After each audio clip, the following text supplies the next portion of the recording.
قرآن پاک میں اللہ تعالیٰ صاف طور پہ فرماتے ہیں وما تدری نفس ماذا تکسب غدا، کوئی شخص نہیں جانتا کل کیا کرے گا. کسی کو نہیں پتا کل کیا ہونے والا ہے اس کے ساتھ، اچھا یا برا، پرسوں کیا ہو اور آئندہ سالوں میں کیا ہو. غیب کا علم اللہ کے سوا کسی کو نہیں پتا. اور اگر کوئی یہ یقین رکھتا ہے کہ فلاں شخص ہاتھ دے کے غیب بتا دے گا، اچھا ہوتا کیا ہے کہ جس کی وجہ سے ہمارا ایمان خراب ہوتا ہے؟ عموماً ہوتا ہے کہ لوگ اندازے لگاتے ہیں، قیافے کرتے ہیں، اور پھر اندازے سے کچھ باتیں کہہ دیتے، وہ باتیں ہمارے دل میں بیٹھ جاتی ہیں، وہ باتیں ہم اتنی یقین سے لے لیتے ہیں کہ ہماری سوچ ویسی ہو جاتی ہے، اور پھر ہم انکانشیسلی وہ کرنا بھی شروع کر دیتے ہیں اور کہتے ہیں ہاں وہ فلاں نے جو پیشن گوئی کی تھی نا، نجومی نے جو کچھ کہا تھا وہی ہونے والا اور وہی ہو گیا. تو یاد رکھیے ایسی تمام چیزیں انسان کے دین کو برباد کرنے والی ہیں، اور اس کے ساتھ ساتھ حسد کرنے والا بھی.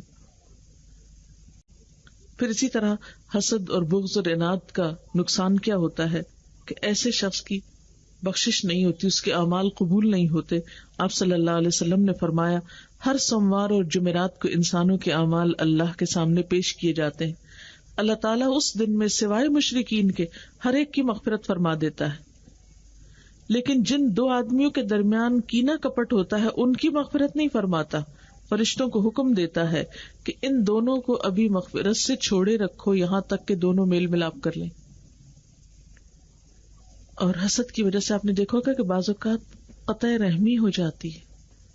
اچھا آپ دیکھیے کہ عام طور پر یہ ہمارے معاشرے میں دیکھا گیا ہے کہ شادی ہوتی ہے، بعض اوقات شوہر بیوی کو اپنے بہن بھائیوں سے ملنے سے روک دیتے، اچھا بعض اوقات ماں باپ تک سے نہیں ملنے دیتے، حالانکہ یہ قطع رحمی ہے، سخت غلط بات ہے، حرام کام ہے، ایسا نہیں ہونا چاہیے. خون کے رشتوں کے ساتھ قطع تعلق ہی نہیں کی جا سکتی. ٹھیک ہے آپ محتاط رہیں، لیکن آپ بالکل سلام کلام بند، تعلق ختم، یہ نہیں ہونا چاہیے، کیونکہ آپ صلی اللہ علیہ وسلم نے فرمایا اس قوم پر اللہ کی رحمت نہیں ہوتی جس میں رشتوں کو کاٹنے والے لوگ ہوں. اور پھر ایک اور جگہ پہ فرمایا لا يدخل الجنۃ قاطع رحم، رشتوں کو کاٹنے والا جنت میں داخل نہیں ہوگا. اس لیے چھوٹی چھوٹی باتوں پہ ناراض ہو کر خون کے رشتوں کو کاٹ دینا یہ درست نہیں. اللہ کی رحمت سے دوری ہوتی ہے ایسی باتوں سے.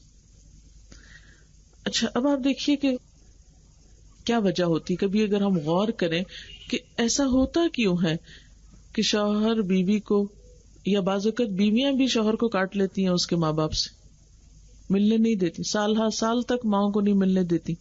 تو یہ دونوں طرف سے ہوتا ہے، ایسا نہیں کہ ایک یا دوسرا جو ہے وہ زیادہ خراب ہے، سب انسان ہیں اور انسانوں سے ایسی غلطیاں ہوتی ہیں. لیکن اگر غور کیا جائے کہ وجہ کیا ہوتی، تو بعض اوقات یہ ہوتا ہے کہ جیسے لڑکی کے ماں باپ جو ہیں وہ دنیاوی اعتبار سے زیادہ امیر ہوتے ہیں یا زیادہ ہستی والے ہوتے ہیں، اس کے مقابلے میں شوہر کا بزنس مسئلہ بہت ڈاؤن ہو گیا ہے. اب وہ کیا ہے کہ اپنی دنیاوی مشکل میں مبتلا ہو کر یا کسی دنیاوی نعمت سے محروم ہو کر ایک احساس کمتری میں مبتلا ہو جاتا ہے. وہ اپنے ایسے رشتہ داروں سے مل کر خوشی محسوس نہیں کرتا جن کو اللہ نے بہت نعمتیں دے رکھی، ان کے مقابلے میں اپنے آپ کو کمتر محسوس کرتا ہے. اب نتیجہ کیا ہے کہ اس کا حل کیا نکالتے کہ آج کے بعد ہم ملیں گے ہی نہیں، ہم آئے جائیں گے ہی نہیں. تو بیچ میں وجہ کیا ہے؟ حسد، کہ آپ کسی کی نعمت دیکھ نہیں سکتے، آپ کسی کی نعمت پر خوش نہیں ہیں، اس لیے آپ کیا کرتے ہیں؟ کاٹ کے ہی رکھ دیتے ہیں، نہ جائیں نہ دیکھیں نہ جلیں نہ کڑیں. لیکن یہ حل تو نہیں ہے، اس سے خوشیاں تو نہیں آتی. کیوں نہیں ہم اس فیصلے کو قبول کرتے کہ یہ اللہ کا فیصلہ ہے؟ اگر کسی کو اللہ نے دیا تو اس نے، اللہ تعالیٰ نے اس کو بھی آزمایا، نعمت کا ملنا بھی آزمائش ہے. اور اگر کسی کے پاس نہیں ہے، یعنی اگر میرے اوپر کوئی ایسا وقت آ گیا ہے یا میری پاس نعمت تھی اور وہ چلی گئی، تو یہ بھی اللہ کا فیصلہ ہے، اس کو بھی قبول کر لینا چاہیے. اور آپ کو پتا ہے کہ مومن کو تو اگر ایک کانٹا بھی چبھ جاتا ہے تو اس کے بدلے میں بھی اس کے گناہ معاف ہوتے ہیں. کہاں یہ کہ بڑے بڑے نقصانات. تو جس شخص کا اللہ پر بھروسہ ہو، یقین ہو کہ میرے لیے کسی چیز کا فائدہ یا نقصان دونوں اللہ کی طرف سے ہے، اور اگر کوئی وقتی تکلیف بھی آ رہی ہے تو اس میں بھی کوئی بہتری اور بھلائی ہے، تو ایسی صورت میں انسان کم از کم دنیا جاتی ہے، دل کا اس کا چین تو نہیں جاتا، وہ اس کو تو نہیں جانے دیتا. پھر اسی طرح یہ کہ حسد منافقت کی علامت بھی ہے. بعض اوقات انسان دل میں تو سخت ناراض ہوتا ہے اور اوپر سے خوشامد کر رہا ہوتا ہے یا خوش ہو رہا ہوتا ہے، حالانکہ وہ دل سے خوش نہیں ہوتا. دل کے اندر کچھ اوپر سے کچھ، یہ منافق کی علامت ہوتی. پھر آپ صلی اللہ علیہ وسلم نے فرمایا مومن رشک کرتا ہے اور منافق حسد کرتا ہے. پھر اسی طرح یہ کہ جلن اور کڑن سے انسان کی جسمانی صحت بھی متاثر ہوتی ہے. ایسا انسان دوسروں کو بھی متاثر کرتا ہے. اب سوال یہ پیدا ہوتا ہے کہ یہ تو ہم کو پتا چل گیا کہ ہاں بہت نقصان دہ ہے، دین بھی جاتا ہے، دنیا بھی جاتی، صحت بھی جاتی ہے، خوشی بھی جاتی ہے، اچھے تعلقات بھی جاتے ہیں، اچھے دوست ہاتھ سے نکل جاتے ہیں. پھر اب کریں کیا؟ اس بیماری سے کیسے نجات پائیں؟ حل کیا ہو؟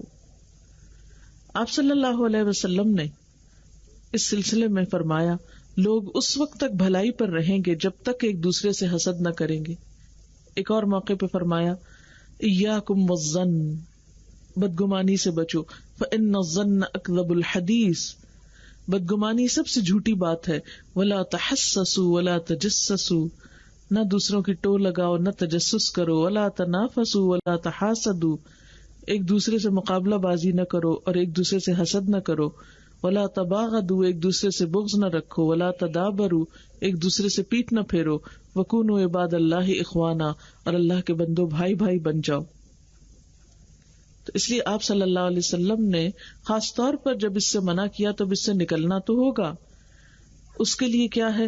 سب سے پہلی بات تو یہ کہ آپ صلی اللہ علیہ وسلم کے اس فرمان کو ذہن میں رکھا جائے کہ آپ نے فرمایا تھا حضرت انس کو کہ اے بچے، اگر تم صبح اور شام اس حال میں گزار سکو کہ تیرے دل میں کسی کے خلاف کوئی کھوٹ کپٹ نہ ہو تو ایسا ہی کرو.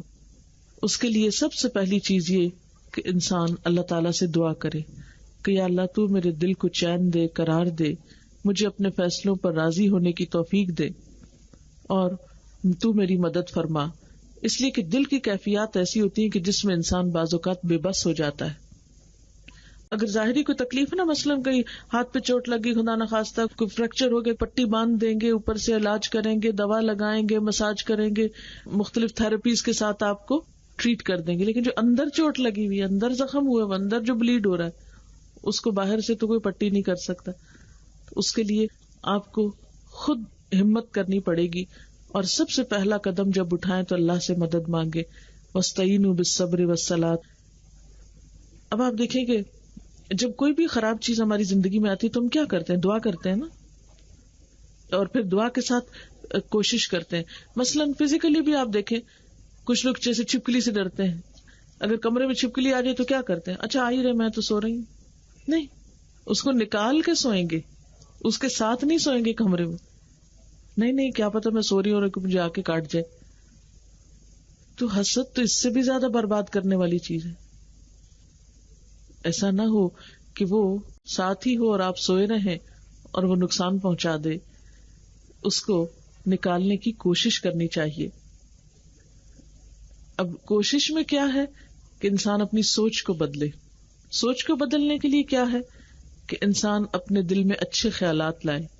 مثلاً کیا خیال لایا جا سکتا ہے کہ اللہ تعالیٰ اس کے بدلے میں اگر میں دوسرے کی نعمت پر خوش ہوتا ہوں، جو اپنے کو ملا اس پہ شکر گزار ہوتا ہوں، تو اللہ تعالیٰ اس کے بدلے میں میری نعمتوں کو بڑھائے گا اور آخرت میں اس کا بہترین اجر ملے گا. کیونکہ دنیا میں اگر کسی کے پاس کچھ نہیں ہے تو ایسا نہیں ہوگا کہ قیامت کے دن اللہ تعالیٰ اس محرومی کا اس کو بدلہ نہ دے یا اس کی جزا نہ دے.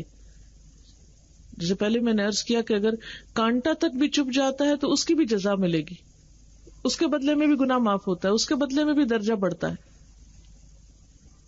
پھر اسی طرح یہ ہے کہ حسد کو رشک میں بدل دیں. یعنی اگر پوری طرح دل سے خواہش نہیں نکال سکتے تو رشک میں بدل لیں. اور رشک میں بدلنا کیا ہے کہ انسان اچھی چیز دوسرے کی دیکھ کر اس کی دعا مانگے، وَاسْأَلُوا اللَّهَ مِن فَضْلِهِ. اور دوسری بات یہ ہے کہ انسان اپنے کو ملنے والی چیزیں جو ہیں ان کی طرف توجہ زیادہ کر لے. پھر اسی طرح اگر آپ کو یہ محسوس ہو کہ کوئی آپ سے حسد کر رہا ہے تو اس صورت میں آپ کیا کریں؟ اس سے لڑنے لگے. یعنی آپ نے کسی کے چہرے پہ دیکھا کہ آپ کی خوشی پہ دوسرا خوش نہیں، آپ نے کسی کو کوئی اچھی خبر سنائی اور اس نے آگے سے کوئی خاص جواب نہیں دیا، کوئی رسپانس نہیں کیا. بعض کہتا ہے نا، آپ مثلا اپنی اولاد کی کوئی خوشی سنتے ہیں کہ وہ کامیاب ہو گئے، یا کسی اور کے ہاں بچہ نہیں اور آپ کے ہاں اگر بچہ ہو گیا تو آپ دیکھیں گے دوسرے جن کے ہاں نہیں وہ عموماً پھر حسد کا بھی شکار ہو جاتے ہیں. تو اس قسم کی جب کیفیات سامنے آئیں کہ دوسرا حسد کر رہا ہے یا دوسرا خوش نہیں ہو رہا چہروں سے یا کسی بھی رویے سے یا انداز سے اگر پتا چل جائے، تو آپ نے عام طور پہ دیکھا ہوگا نا کہ شادیوں کے موقع پہ، خوشی کے موقع پہ کچھ لوگ ناراض ہو جاتے چھوٹی چھوٹی باتوں کا بہانہ ڈال کے. وہ کیوں ناراض ہوتے؟ کوئی وجہ نہیں ہے. بعض اوقات آپ سوچتے ہیں کوئی وجہ تو نہیں ہے، ایسی بڑی بات تو نہیں تھی، کوئی اتنی بڑی بات تو نہیں تھی کہ جس پہ فلاں شخص روٹھ گیا.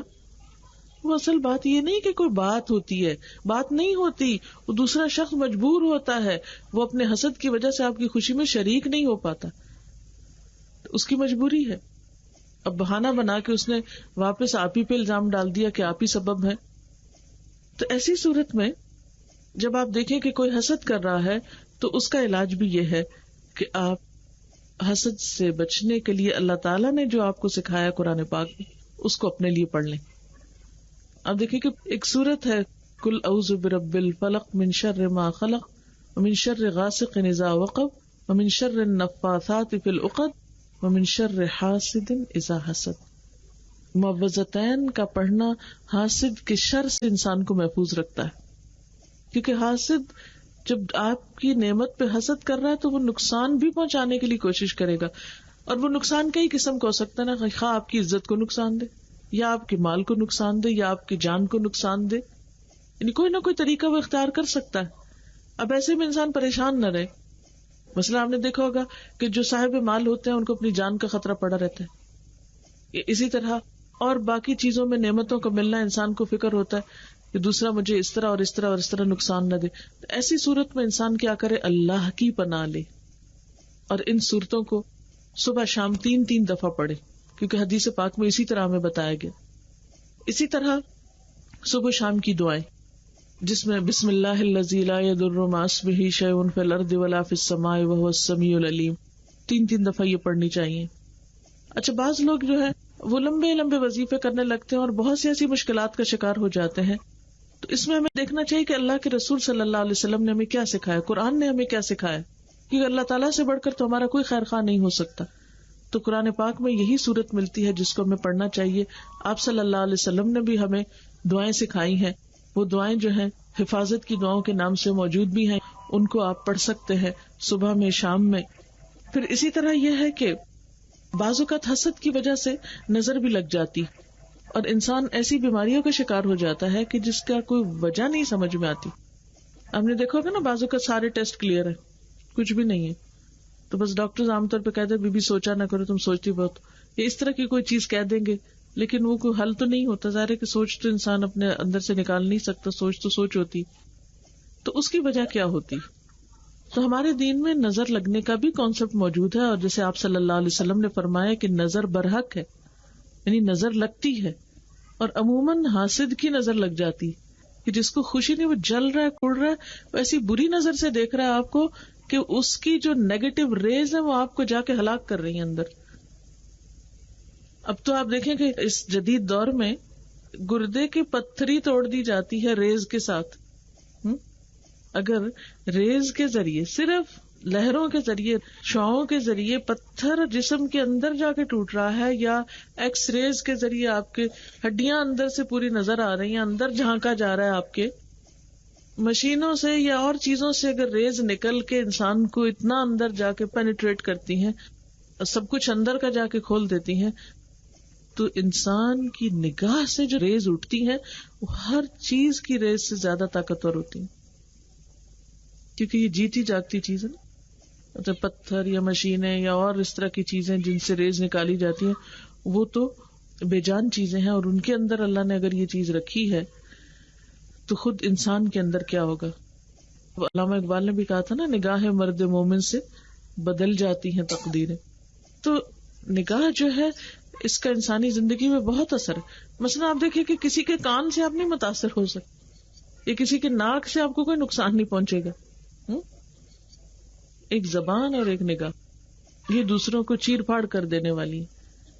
کہتے ہیں نا کہ تلوار کا زخم جو ہے وہ مندمل ہوتا ہے، زبان کا زخم نہیں مندمل ہوتا. اسی طرح یہ جو ریز ہے ہماری نگاہوں کی، خوشی کی یا حسد کی یا محبت کی یا نفرت کی، یہ بھی اثر انداز ہوتی ہے انسان پر، اور بعض اوقات روحانی بیماریوں کا سبب بنتی. ایک لڑکی کو آپ صلی اللہ علیہ وسلم نے دیکھا کہ اس کا رنگ پیلا کالا ہوا ہے، تو آپ صلی اللہ علیہ وسلم نے فرمایا کہ اس کو دم کرو، اس کو نظر لگی. اور آج کے دور میں آپ نے دیکھا ہوگا کہ جتنی بھی روحانی بیماریاں ہیں یا نفسیاتی بیماریاں ہیں یا دماغی پریشانیاں ہوتی ہیں، تو آپ نے ایک اصطلاح سنی ہوگی کہ ڈاکٹرز کہتے ہیں کہ باڈی میں کیمیکل امبیلنس ہو گیا ہے، اس وجہ سے یہ بیماری ہو گئی. تو وہ ایسی دوائیں دیتے ہیں کہ جس سے وہ بیلنس درست ہو جائے. کبھی آپ نے سوچا کہ وہ امبیلنس ہوا کیوں، وہ کہاں سے ہو گیا اور کیسے ہو گیا؟ تو وہ اس بیلنس کو درست کرنے کے لیے بعض اوقات کیا کرتے ہیں کہ آپ کو دوائیں دیتے ہیں، اور دوائیں عام طور پر سلانے والی دیتے ہیں کہ دبائے رکھیں. قرآن پاک میں اللہ تعالیٰ فرماتے ہیں قد افلح من زکاہا وقد خاب من دساہا. کامیاب وہ ہوا جو اپنے نفس کو پاک کرتا ہے، صاف کرتا ہے، اور ناکام وہ ہے جو اس کو دبا دیتا ہے. تو یاد رکھیے، خواب آور دوائیاں، نشہ آور دوائیاں کھا کر روحانی علاج کرنا یا نفساتی بیماریوں کا مقابلہ کرنا یہ کوئی درست طریقہ نہیں ہے. ٹھیک ہے، جسمانی طور پر انسان کو کوئی بیماری ہو اس کا علاج کرے، بیماری کا سبب دور کرے، اس کی روٹ کاز کو دور کرے. لیکن محض سوئے رہنا یا بے حسی اختیار کر لینا یا اپنے سینسز کو نم کر دینا، یہ علاج تو نہیں ہوا کرتا. علاج تو یہ ہے کہ آپ روٹ کاز کو پہنچے. مثلا جیسے ایک اچھے بلے سرسبز درخت پہ پھل لگتے تھے، وہ پھل ختم ہو گیا، اس کے پتے ختم ہو گئے، شاخیں سوکھ گئی، تو آپ دیکھیں گے نہیں بھائی کیا ہوا، خرابی کہاں ہے. اور آپ نے دیکھا کہ عموماً جڑوں کو کچھ کیڑا لگا ہوتا ہے یا کوئی خرابی لگی ہوتی، تو آپ اس پہ اسپرے کرتے ہیں، اس کو نئی مٹی ڈالتے ہیں، پانی ڈالتے ہیں، پھر دوبارہ ہر چیز ہری بھری ہو جاتی. تو روٹ کاز کو دیکھنا بے حد ضروری. تو بہت سی نفسیاتی روحانی بیماریوں میں روٹ کاز کو دیکھیں، اور روٹ کاز میں بہت سی وجوہات ہو سکتی ہیں، کازز ہو سکتی ہیں، لیکن ان میں سے ایک اہم ترین کاز کیا ہوتی ہے؟ نظر لگنا. اب نظر کا علاج کیسے کیا جائے؟ اس میں آپ صلی اللہ علیہ وسلم جب بیمار ہوتے یا ایسی کوئی کیفیت ہوتی تو جبریل علیہ السلام آپ کو دم کیا کرتے تھے. تو ماؤں کو اپنے بچوں کو یا اپنے جس کو بھی ہو ایک دوسرے کو، اس کے لیے ضروری نہیں ہوتا کہ کسی نے خاص اجازت دی ہو یا کوئی خاص کلام ہو یا کچھ نہیں، ہر شخص کو اللہ کو یاد کرنے کا حق ہے. آپ سورۃ فاتحہ پڑھیں، آپ معوذتین پڑھیں، آپ آیت الکرسی پڑھیں، آپ سورۃ البقرہ کی آخری آیات پڑھیں، کیونکہ وہ خاص خزانے سے عطا ہوئی تھی نا آپ صلی اللہ علیہ وسلم کو. ایک حدیث میں آتا ہے کہ جو ان کو پڑھ کے دعا کرتا ہے اس کی دعا بھی قبول ہوتی ہے. تو ان آیات کو پڑھ کر آپ دوسرے کو پھونک مار سکتے ہیں. تو آپ دیکھیں گے کہ وہ جو اندر زخم ہوئے تھے یا وہ جو اندر نیگیٹو ریز گئی تھی، جب اس کے مقابلے پر آپ قرآن پڑھ کر اللہ کا ذکر کر کے ایک پازیٹو دم کرتے ہیں تو اس سے علاج ممکن ہوتا ہے. کیونکہ قرآن پاک میں اللہ تعالیٰ فرماتے ہیں وَنُنَزِّلُ مِنَ الْقُرْآنِ مَا هُوَ شِفَاءٌ وَرَحْمَةٌ لِّلْمُؤْمِنِينَ. ہم قرآن میں سے وہ چیز اتارتے ہیں کہ جو مومنوں کے لیے شفا اور رحمت ہے. وَلَا يَزِيدُ الظَّالِمِينَ إِلَّا خَسَارًا، اور ظالموں کے لیے خسارے کے سوا کسی چیز میں اضافہ نہیں کرتی. یعنی جو نہیں مانتے، جو نہیں اس کو سمجھتے، ان کو پھر اس سے فائدہ نہیں ہوتا. تو حضرت جبریل علیہ السلام آپ پر کیا دعا پڑھتے تھے؟ بسم اللہ ارقیک من کل شیء یؤذیک من شر کل نفس او عین حاسد اللہ یشفیک. بسم اللہ ارقیک، ترجمہ کیا ہے اس کا؟ میں اللہ کے نام سے آپ کو جھاڑتا ہوں، اور ہر اس چیز سے جو آپ کو اذیت دے، اور نفس اور حاسد کی نظر کے شر سے اللہ آپ کو شفا دے. میں اللہ کے نام پر آپ کو جھاڑتا ہوں. اب یہ جو دعا ہے یہ صحیح حدیث میں آئی ہے اور آپ صلی اللہ علیہ وسلم پر آزمائی گئی ہے، اور جبریل امین اس کو پڑھنے والے ہیں. تو اس سے بڑھ کے یقینی علاج کیا ہوگا؟ پھر کیا ضرورت ہے اور کلام پڑھنے کی اور بے معنی چیزیں؟ کیونکہ بعض اوقات لوگ کیا کرتے ہیں کہ جب کوئی ایسی تکلیف ہو بچے کو، بڑے کو، بعض اوقات آپ نے دیکھو کہ بچے دودھ چھوڑ دیتے ہیں. چھوٹا بچہ ہوتا ہے، رو رہا ہے، دودھ نہ پیتا ہے، نہ کھاتا ہے، نہ بات کرتا ہے، نہ کچھ، چڑچڑاپن. دوا دیتے کسی بھی چیز سے آرام نہیں آتا، ڈاکٹر کہتے اس کو ہے ہی کچھ نہیں، لے جائیں، کسی چیز میں بہل نہیں رہا، کیا ہے اس کے اندر، کیوں بے چین ہے، کیوں پریشان ہے، ایسی ہی کچھ چیز ہوتی. تو اس میں اب آپ کہتے ہیں وہ فلاں بزرگ کے پاس لے جاؤ، وہاں لے جاؤ. کہیں نہیں لے جانے کی ضرورت. خود آپ اس کلام کو پڑھیں اور بچے پہ دم کر دیں. ہر ماں کو یہ آنا چاہیے اپنے بچے پہ دم کرنے کا طریقہ، اور خود اپنے پر. اور آپ صلی اللہ علیہ وسلم کا طریقہ کیا تھا؟ ہر روز رات کو سوتے وقت معوذتین اور سورۃ الاخلاص پڑھ کے اپنے ہاتھ میں پھونک مارتے، پھر اس سے اپنے ہی جسم کو خود دم کرتے، سارے آخر تک اس کو یعنی چھوتے تھے اپنے جسم کو. یہ روزانہ کا علاج ہے. اگر آپ روز یہ عمل کر لیں، دائیں کروٹ پہ لیٹیں، سنت کو فالو کریں، دایاں ہاتھ دائیں گال کے نیچے رکھیں، آیت الکرسی پڑھیں، چاروں طرف پھونک مارے، پھر اسی طرح معوذتین پڑھیں، اپنے ہاتھوں پہ دم کر کے انہی کو اپنے سر پہ، اپنے چہرے پہ، اپنے ہر جسم کے حصے پر پھیر لیں، تو انشاءاللہ آپ دیکھیں گے کہ بہت سی روحانی بیماریاں آپ کے قریب نہیں پٹکیں گی. کسی حاسد کا حسد، کسی شریر کا شر، کسی بدخواہ کی بدخواہی آپ کو اثر نہیں کرے گی، کیونکہ آپ اپنے آپ کو اللہ کی حفاظت میں دے دیتے ہیں. پھر اسی طرح یہ ہے کہ جب آپ کسی کے ایسے رویے کو دیکھیں، مثلا کوئی شخص بلا وجہ ہی آپ کو تنگ کیے جا رہا ہے، پریشان کیے جا رہا ہے، آپ کو ذلیل کرنے پہ تلا ہوا ہے، کوئی آپ نے اس کو کچھ کہا نہیں، کوئی وجہ نہیں، تو ایسی صورت میں پھر کیا کیا جائے؟ انسان اس کے لیول پہ نہ اترے، بد اخلاقی کے جواب میں بد اخلاقی نہ کرے، کسی کے الزام تراشی کے جواب میں الزام تراشی نہ کرے، بلکہ صبر کرے. اس کے بارے میں ایک شعر ہے عربی کا، اصبر علی کید الحسود فان صبرک قاتلہ، حاسد کے مکر و فریب پہ صبر کرو، تمہارا صبر اس کو قتل کر کے رہے گا. یعنی کسی کی باتوں کی پرواہ نہیں کرو، صبر کرو، تمہارے صبر میں اللہ ایسی طاقت پیدا کرے گا کہ اس کا حسد خود بخود ختم ہو کر رہ جائے گا. پھر اسی طرح یہ ہے کہ کچھ معاملات میں رازداری سے کام لینا چاہیے. یہ نہیں کہ ہر بات، ہر پروگرام، ہر منصوبہ ہر ایک کو بتاتا رہے انسان. مثلا آپ کہیں جا رہے ہیں یا کوئی بزنس کرنے لگے یا کہیں انویسٹمنٹ کر رہے ہیں یا کوئی خرید و فروخت کر رہے ہیں، تو اب یہ نہیں کہ آپ اشتہار لگا دیں میں یہ کام کرنے جا رہا ہوں اور دوسرا آگے پہنچ کے کام خراب کر دے. نہیں، کچھ چیزوں میں رازداری سے بھی کام لینا چاہیے، اور یہ بھی ہمارے دین کی تعلیم ہے. یہ نہیں کہ ہر چیز آپ چھپائی رکھیں اور ایک آپ مبم سی پراسرار پرسنالٹی بن جائیں. یہ نہیں کہا گیا. انسانوں سے بات چیت بھی کریں، ایک دوسرے سے ڈسکس کریں، مشورہ کریں، اچھے طرح سے رہیں. لیکن کچھ چیزیں ایسی ہیں کہ جو جب تک وہ کسی نتیجے پہ نہ پہنچے تو پہلے سے ہی ان کا اعلان نہ کریں. جیسے عام طور پر ایسا ہوتا نا کہ نئی پریگننسی وغیرہ ہو تو وہ مائیں منع کرتی کہ مت بولو، چپ کر کے رہو، خاموش رہو، اشتہار نہ دیتے پھرو. کیوں اس طرح کہتے؟ ابھی جب تک تم خطرے سے نہ نکل جاؤ یا کچھ، تو اس طرح کی باتیں کرنے کا فائدہ نہیں، کیونکہ ہر کوئی سن کے کوئی ہاں کرے گا، کوئی واہ کرے گا، کوئی کچھ کرے گا، کوئی خوش ہوگا، کوئی اس میں جلے گا، کوئی کڑھے گا. تو یہ جو بڑے اس طرح کی بات کرتے ہیں کہ یہ بےمانی باتیں نہیں ہوتی، ان کے اندر کوئی حکمت ہوتی. اسی طرح کسی چیز میں کامیابی ہونے لگی ہے تو انسان وقت سے پہلے نہ شور مچا دے، اس کو تکمیل تک پہنچنے دے. اسی طرح وہ ایک شخص کا کھیت تھا، سورۃ الکہف میں اس کا واقعہ آتا ہے، تو اس کا پھل سارا مارا گیا کیونکہ اس نے ماشاءاللہ نہیں کہا تھا. کسی اچھی چیز کو دیکھ کر، یعنی جس پہ کسی کو حسد ہو سکتا ہے، کسی نعمت پہ دل خوش ہو رہا ہے، اپنی ہی کسی نعمت پہ، اپنے بچے کی کسی نعمت پہ، تو جس پر انسان ماشاءاللہ پڑھ لے پھر اس کو نظر بھی نہیں لگتی، اس کو نقصان نہیں ہوتا. کیونکہ ایک شخص جو دوسرے کو سمجھانے والا تھا، اس نے کہا تھا لولا اذ دخلت جنتک قلت ما شاء اللہ، جب تم اپنے باغ میں داخل ہوئے تھے تو ماشاءاللہ کیوں نہیں پڑھی تھی؟ یہ پڑھ لیتے تو نقصان نہ ہوتا. مثلا اللہ نے آپ کو اچھا گھر دیا ہے، اچھی اولاد دی ہے، کچھ بھی نئی نعمت ملی ہے، بچے کی شادی ہے. مثلا جیسے عام طور پہ کیا ہوتا ہے، دلہن کو دیکھتے ہیں تو ماں باپ دیکھیں، عزیز دیکھیں، دوست دیکھیں، رشتے دار دیکھیں، تو اس وقت ماشاءاللہ کہیں اور اس کے ساتھ دعا سکھائی گئی. یعنی اگر دل میں تھوڑی سی آنے لگے، مثلا آپ کے بچے کی شادی نہیں ہوئی، دوسرے کی ہو رہی ہے، تو اس وقت حسد کرنے کی بجائے اسلام نے ہمیں کیا سکھایا ہے کہ اس کو دعا دو، برکت کی دعا، بارک اللہ لک، اللہ تمہیں تمہاری اس نعمت میں برکت دے، میں راضی ہوں، خوش ہوں، مجھ سے تم کسی برائی کی توقع نہ رکھو.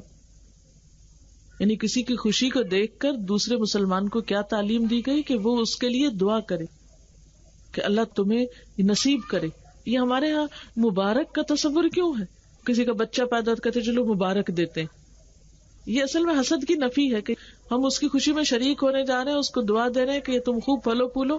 ہمارے دل میں کوئی برا جذبہ نہیں، کیونکہ حاسد نقصان پہنچانے کی کوشش کرتا ہے. آپ صلی اللہ علیہ وسلم کو یہود نے زہر آلود بکری کھلا دی تھی کہ آپ کو ختم کیا جائے. آپ کو پتہ بھی چل گیا، جس خاتون نے یہ زہر ملایا تھا اس کو آپ نے بلایا، اس نے اقرار بھی کر لیا، لیکن آپ نے اس کو معاف کر دیا. تو جو معاف کرنا ہوتا ہے یہ بھی حاسد کے حسد کو کم کرتا ہے اور اس کا ایک طرح سے علاج ہوتا ہے. پھر یہود نے آپ صلی اللہ علیہ وسلم پر جادو کی کوشش کی تھی. آپ نے اصل مجرموں کو پکڑ بھی لیا تھا لیکن اس کے باوجود ان کو کوئی سزا نہیں دی, ان کو بھی معاف کر دیا. نہیں اگر آپ کو پتا چل بھی جائے کہ کسی نے آپ کے ساتھ کوئی زیادتی کی یا کچھ, اچھا بعض لوگوں کو جیسے ہوتا ہے نا کوئی ایسی انہونی سی علامات ہوتی ہیں تو آپ کہتے جی جادو ہے یہ وہ, پھر لوگ پہنچ جاتے ہیں سیانوں کے پاس, اچھا ہمیں یہ بتاؤ کیا کس نے, اچھا وہ بھی بتا تمہاری بہن ہے یا فلاں ہے یا کچھ, کسی کا نام لے دیں گے حالانکہ ہو سکتا ہے اس کا قصور بھی نہ ہو اور آپ بے وجہ میں کسی کے دشمن بن جائیں. تو کبھی بھی یہ نہیں پوچھنا چاہیے کسی سے کس نے جادو کیا. اگر پتا چل جائے کوئی چیز نکل بھی آئے, کوئی علامت ظاہر بھی ہو جائے تو یہ نہیں معلوم کرے کہ کسی کو نہیں پتا ہوتا. یہ سب تک بازی ہوتی ہے اور اس میں جھوٹ کا بھی اندیشہ ہوتا ہے اور دوسرے بے گناہ انسان پر الزام تراشی کا بھی.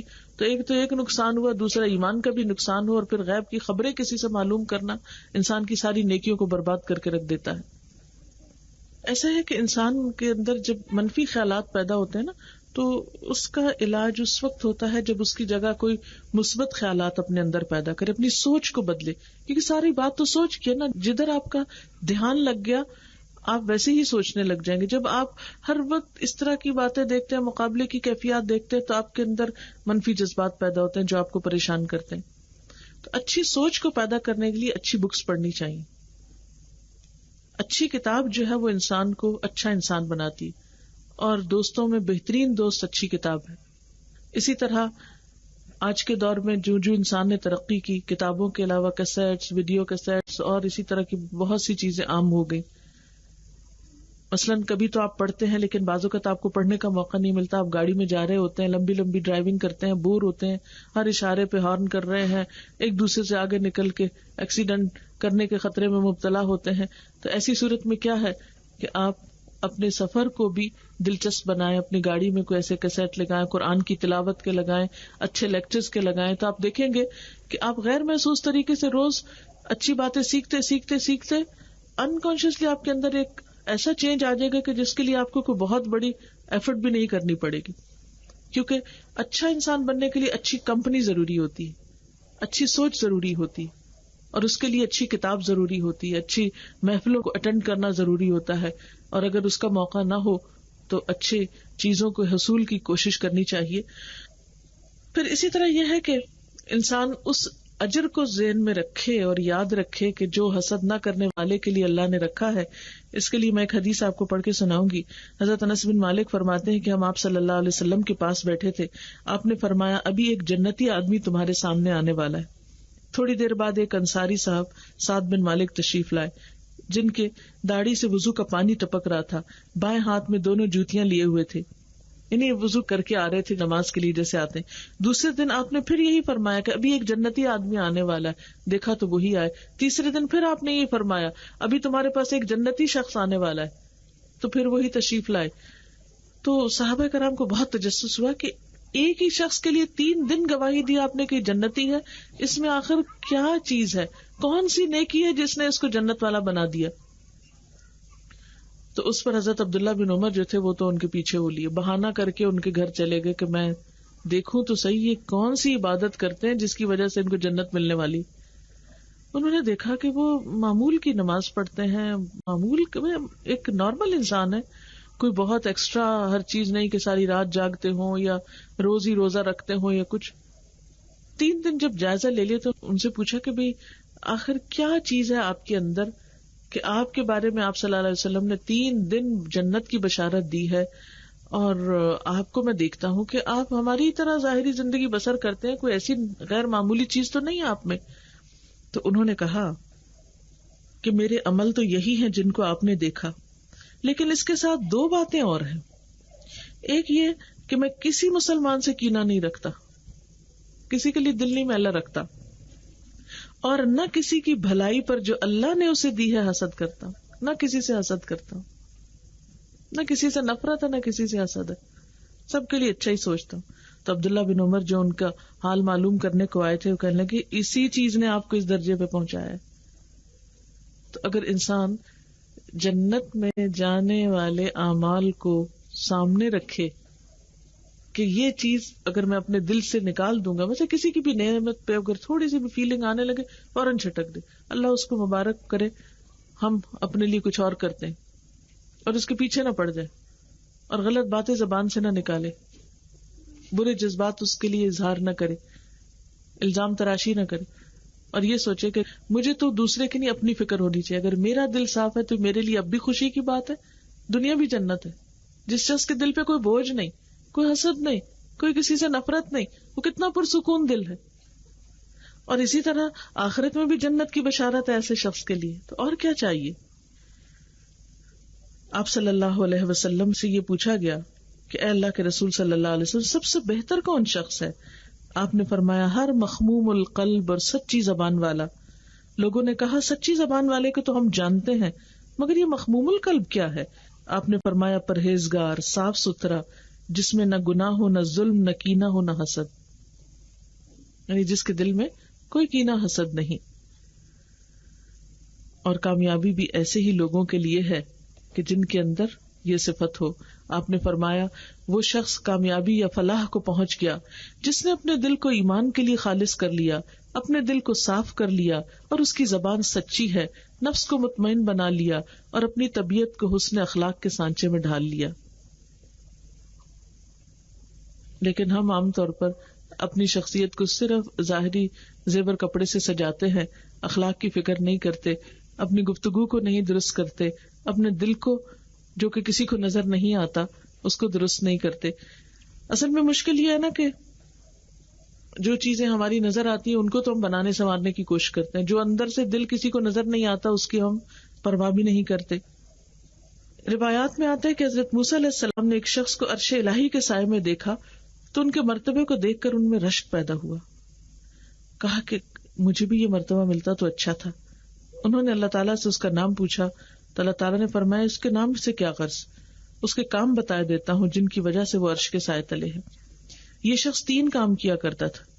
ایک یہ کہ لوگوں پر اللہ کے انعامات کو دیکھ کے حسد نہیں کرتا تھا، دوسرا یہ کہ اپنے ماں باپ کی نافرمانی نہیں کرتا تھا، اور تیسرا یہ کہ لوگوں کی چغلی ایک دوسرے سے نہیں کرتا تھا. یعنی ہر ایک کے درمیان تعلقات کو اچھا رکھنے کی کوشش کرتا تھا. ایسے ہی لوگ اپنی دنیا کو بھی جنت بنا لیتے ہیں اور آخرت میں بھی جنت کے حقدار ہیں. تو اللہ تعالیٰ سے دعا ہے کہ وہ ہماری خاندانی زندگیوں کو، معاشرتی زندگیوں کو اتنا بہترین کر دے کہ جس سے ہمارے گھروں میں اور معاشرے میں سکون آ جائے. دعا کرتے ہیں آپ.